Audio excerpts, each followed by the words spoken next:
Hello everybody, Latin here. When we are talking about group audit, we must talk about primary auditor and secondary auditor. And when we are talking about joint audit, we must talk about levels of auditors too.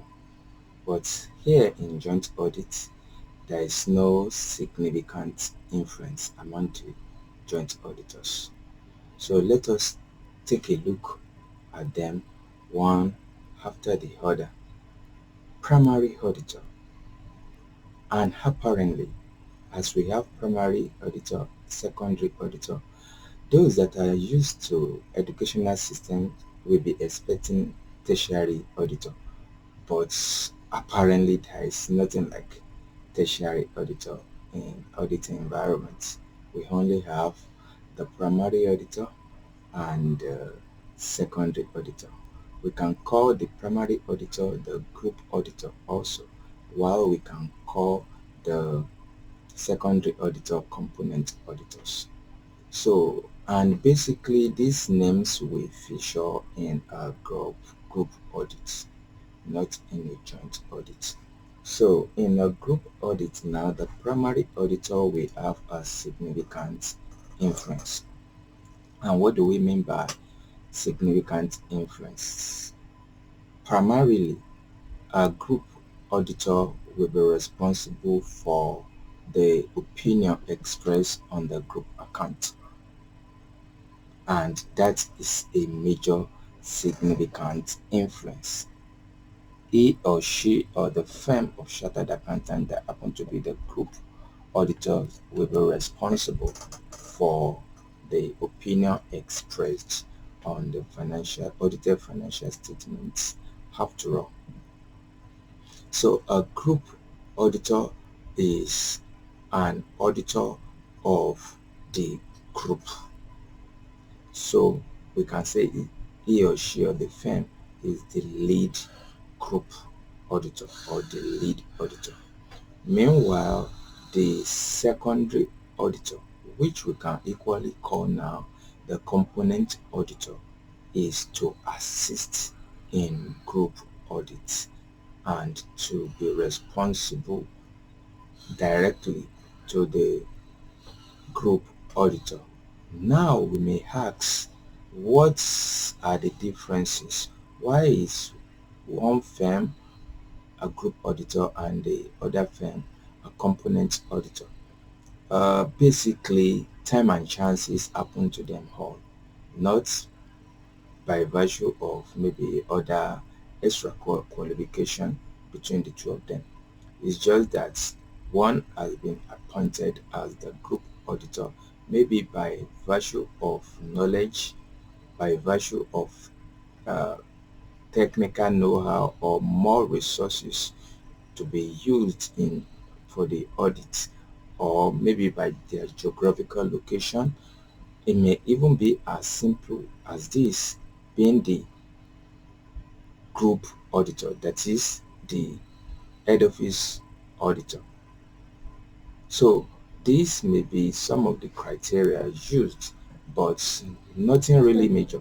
Is time and chances that happen to them all. Okay, so component auditor therefore is possible next time, next audit, to be the group auditor too. That is what I actually meant. So the secondary auditor now, or the component auditor, is responsible to component audit and reporting back to the group auditor, or the one we now call the primary auditor. And between these audit arrangements, another key thing is important. We need to talk about the letter of instruction. On normal audit work, there won't be need for letter of instruction. Do you remember what letter we should have on the general audit platform? Ordinarily, we should have letter of engagement that binds us and our client. But now in a group audit, we yes, we can say jointly now. The word is actually okay. We jointly have a singular client, but that client now has subsidiaries and the like. So letter of engagement is not enough in a group audit. We need to have letter of instruction. Please don't forget. And letter of instruction binds and regulates relationship between the group auditor, the primary auditor, and the secondary auditor, that is the component auditors together. What are the components of a good letter of instruction now? Now we are not talking of components of a letter of engagement. We had earlier dealt with that. You could search it out on the James Associate channel. Now, a good letter of instruction, of course, must have and clearly states the work required, that is, by the group auditor to the component auditor now. It must be clearly stated. We will appreciate you do this aspect of work for us and report back on it, maybe on a an associate or a subsidiary or a component company. Then they will report back same to the group auditor. Don't forget we said the group auditor has significant influence, and that is why they are reporting back. By the time we move on to the joint audit now, we'll see that the joint auditor will not require letter of instruction, and all of them are jointly liable. But because the primary auditor now is solely responsible for the expression of independent opinion on the audit, therefore they need to instruct and guide the component auditor or the secondary auditor on what to do. So another thing that should be in a letter of instruction is that the use that they will make of the work that the component auditor is doing. They need to let them understand that we need to integrate, or we are integrating these aspects of the work that is going to be conducted by you into this aspect of our work and our report. They need to have a common understanding. Also, the form and content of component auditors communication with the group engagement team must be known. How we want you to report back to us, the media or medium of communication as the case may be between us. Maybe we had loved that anything you communicate to us should be in writing.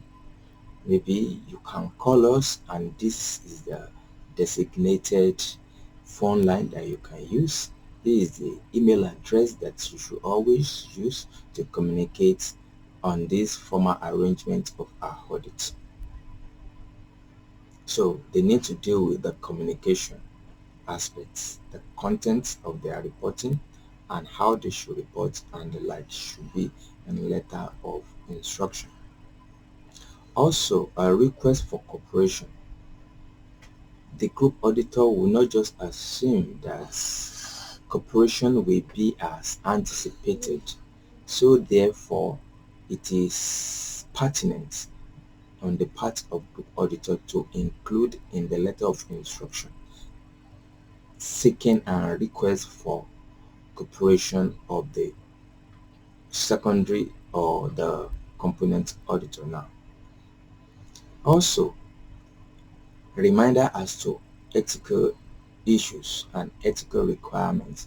Of course, they are both, the firms now, the group auditor and the component auditor, they are both colleagues and professionals. They have the knowledge of the ethics of the profession. Nevertheless, in the letter of instruction, it should be included. The ethical requirements should be included. The materiality of the components company now should be included too. The materiality, what the materiality level will guide the component auditor now on how to go about the component audit. That is the audit of the subsidiary, the audit of the related third party within the group and the like. Another thing that is important to be included in letter of instruction as we move on is to identify significant risks and mention it in the letter of instruction. Areas of identified risk, especially in the business of component companies, in which the component auditor, that is the secondary auditor, will be responsible for. So they need to give them lists of identified areas and the like. Don't forget, an APM will contain these two, audit planning memorandum. So in an instruction letter 2, now identified area of risk should be included so that the component auditor will not overlook it when they begin to execute audit assignments on the field. Last but not the least, that I'm going to mention on a good qualitative letter of instruction is that a list of related parties should be mentioned in a good letter of instruction. This is to let the component auditor be aware of related parties and to work on related party as they ought to be worked on. But if there's no mentioning of such in the letter of instruction, it is possible that at the end of the day, some important transactions are overlooked. So the group auditor need to mention it using the letter of instruction to the component auditor about all this.